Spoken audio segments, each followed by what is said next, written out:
My name is Fatimah. I'm a career-driven professional that has been climbing the corporate ladder for the last 18 years until I stepped into my own business.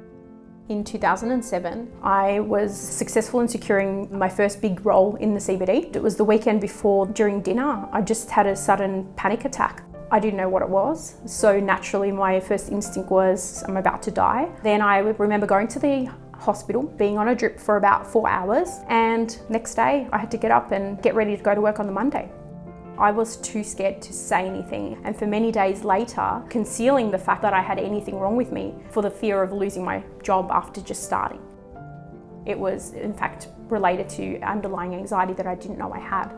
Over the journey of recovery, I did learn how to manage it. It almost doesn't affect me to a point where it stops me from doing anything that I want to do. In fact, it drives me to push harder than ever before.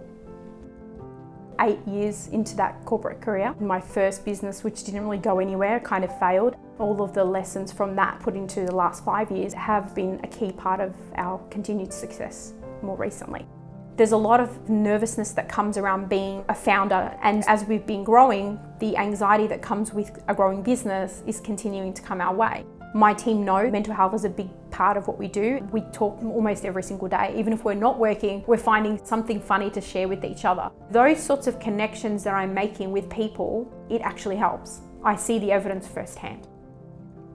If someone's feeling anxious and overwhelmed running a small business, stop what you're doing, take a step back, think about what it is that's causing them that stress. You can then put in place strategies to overcome that. If it's financial stress, maybe it's looking at funding. If it's health stress, maybe it's getting your regular health check. There's so many different things that you can do to overcome your anxieties, but you first need to acknowledge them and identify that they exist. You have to talk about it. You have to find the triggers that are causing your anxiety. In my life, I've had everything from bullying to financial stress to personal health emergencies, but understanding what the trigger is and then working to either mitigate that from happening in future is really key. I think sometimes we assume that having anxiety means that we're going to be any less good at our jobs, but it's actually quite the opposite. You need to make sure that you've got the time to take care of yourself, because taking the time for self-care is what's going to help you to get through the next day, the next week, the next month.